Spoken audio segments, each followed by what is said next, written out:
At exactly 2:11 a.m. local time, December 3rd, 2025, deep inside Russia's Mordovia region, the night is frozen solid.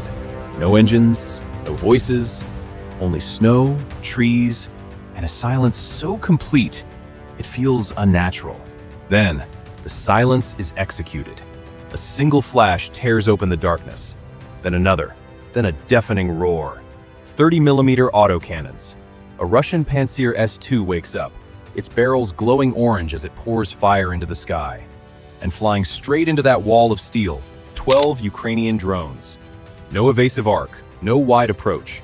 They dive directly at the muzzle flashes, screaming forward at 115 miles per hour. This is not an attack. It is a gamble. Just 48 hours after Vladimir Putin rejected a peace deal, Kyiv sends its reply in aluminum, wires, and explosives. The stakes are absolute.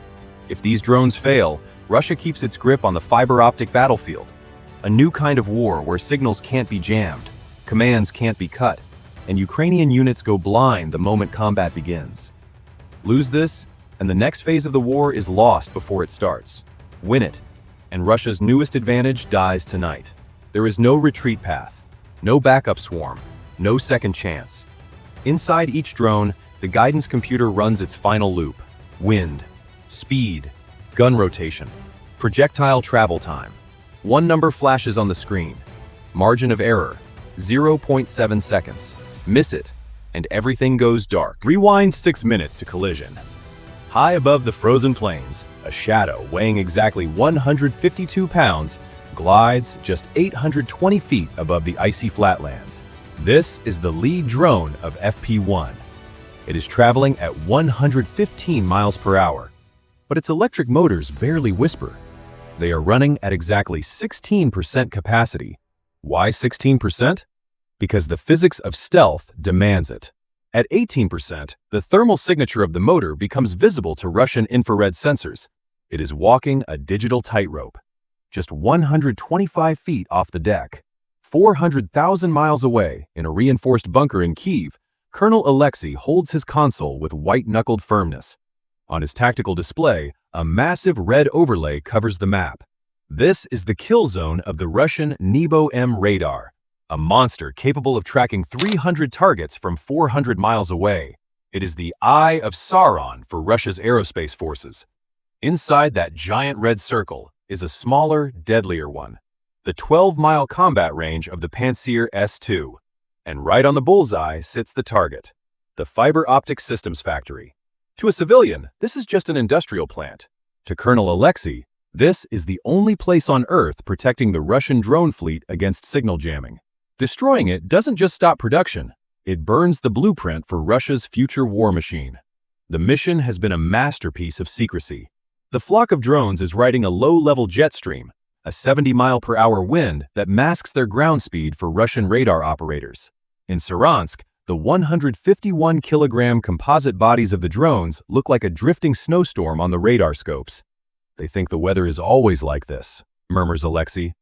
But the physics of war is about to change. The outside ambient temperature is 11 degrees Fahrenheit.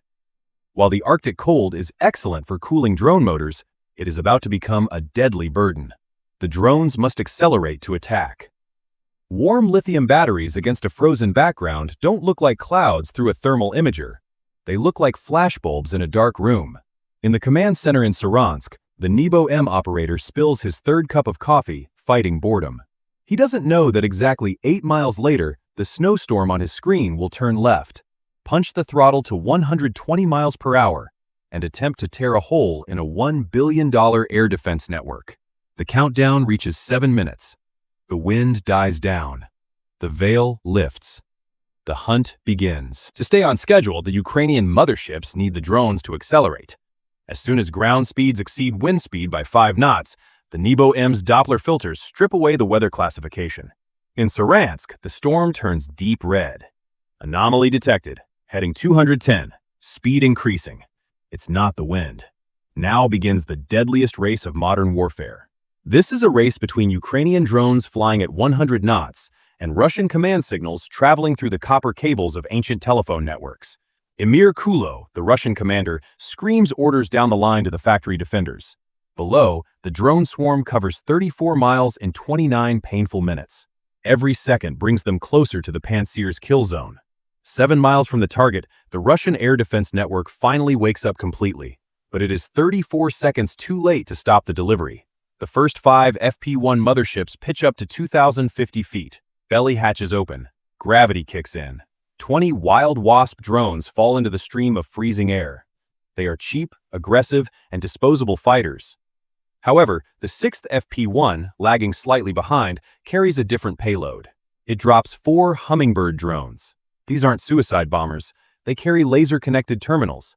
The only way to overcome the massive signal jamming that is about to start. The motherships dive for home. They are done. But the flock they just birthed is heading into the meat grinder. 20 Wild Wasps scatter like a shotgun blast. Their AIs power up and initiate the stop-and-go protocol. Below, the Pantsir S-2 radar systems scream. These systems rely on Doppler prediction, calculating where a target will be 4 seconds later based on its current velocity. But Ukraine is rewriting the code of mathematics.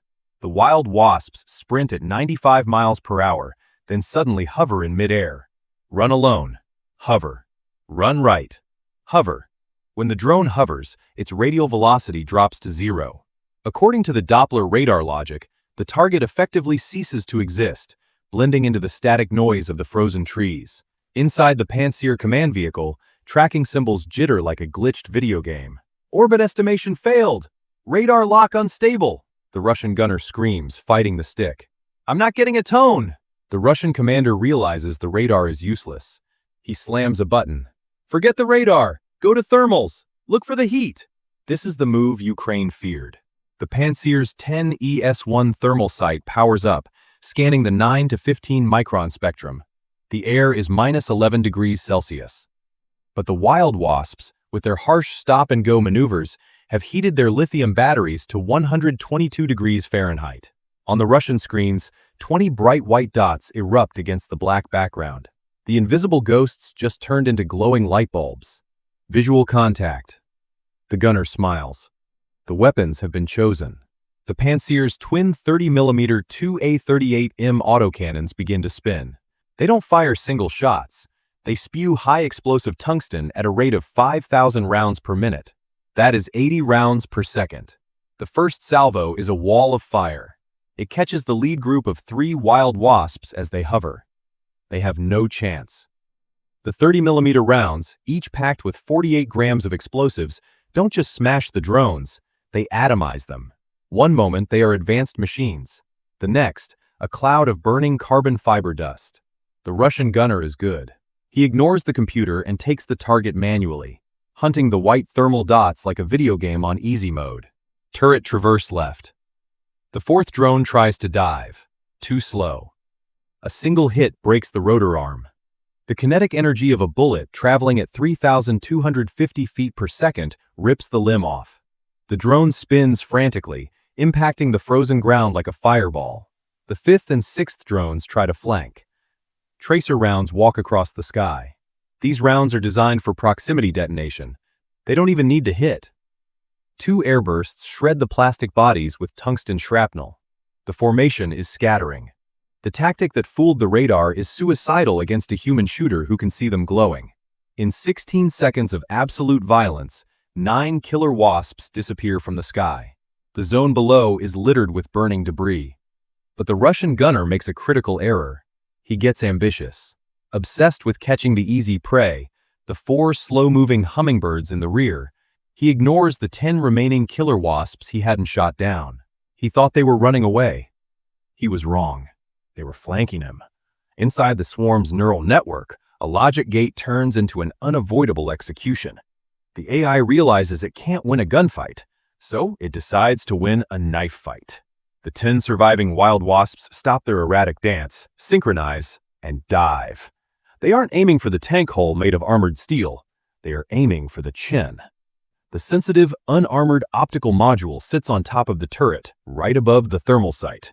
Incoming at high speed. The Russian commander screams, but the traverse is too heavy. He can't elevate fast enough. The physics of angular velocity is now on Ukraine's side. The first Hornet takes a 30mm round to the face and evaporates. The second is clipped and spins off the radar antenna. But the third, fourth, and fifth Hornets don't miss. The shaped charges explode directly over the 10 ES-1 sensor array. There is no massive fireball, just a precise, relentless shockwave that shatters lenses, melts circuit boards, and rips the thermal camera from its mount. Inside the tank, the screens go black. "I'm blind! Lost video! Sensors down! Ah!" the gunner screams, slamming his fist against the console. Outside, the turret spins frantically, firing blindly into the night sky. It is now just a loud, useless metal box. Silence falls over the battlefield. The guns are still. To buy this silence, 5 wild wasps died. But the real crisis for Russia is just beginning. Colonel Alexei whispers into his headset in Kyiv. High above the smoke, the 4 Hummingbird drones stabilize. They deploy a small, odd-looking pod. It looks like a camera lens, but it emits light. Laser connection activating. An invisible 1550 nanometer beam travels back to a transfer pod, parachuting down miles away.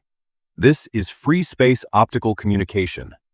Radio waves spread like a floodlight. They are easy to jam. Lasers are like sniper shots, highly focused and impossible to intercept unless you physically block the beam. The Russian Krasuka 4 jamming station, located miles away, is blasting electronic noise loud enough to deafen any radio in the hemisphere. It doesn't matter. The laser beam cuts straight through the noise. On Alexei's screen, the "Connection Lost" banner blinks and turns green. Connection established. 2 gigabit bandwidth. 4 millisecond latency. The image appears crystal clear. 4K resolution. No static, no lag. "Control is in our hands," says Alexei. The Hummingbirds emit a short-range encoded signal to the 6 surviving wasps below. The swarm is back online. Alexei's team now has 10 live feeds. The target is massive, the fiber optic systems factory spanning 4 acres. Intelligence has identified the critical nodes, not offices, not the warehouse. The silica extraction towers, 3 gigantic furnaces, 3 stories high, where pure glass is melted at 3,600 degrees Fahrenheit. They are delicate, expensive, and irreplaceable. Team Alpha 3 on the substation. Cut the cooling.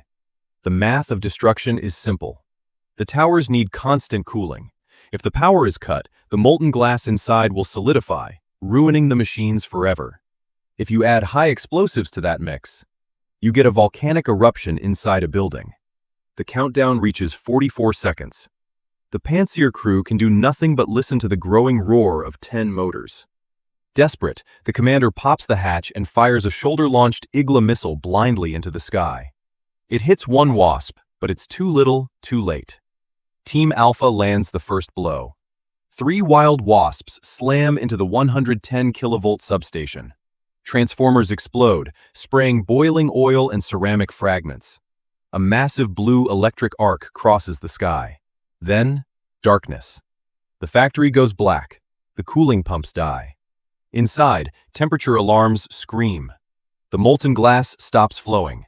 Pressure build. Now, the main event. The roof is reinforced corrugated steel. A standard drone would bounce off. "Thread the needle," whispers Alexei.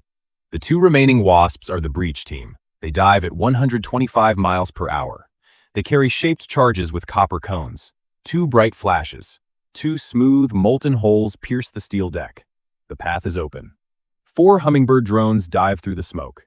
The camera feeds show the dark interior, lit only by the red glow of the failing furnaces. They aim for the hydrogen tanks at the base of the towers. 4 thermobaric warheads detonate simultaneously. A 4,000-degree fireball consumes the oxygen instantly.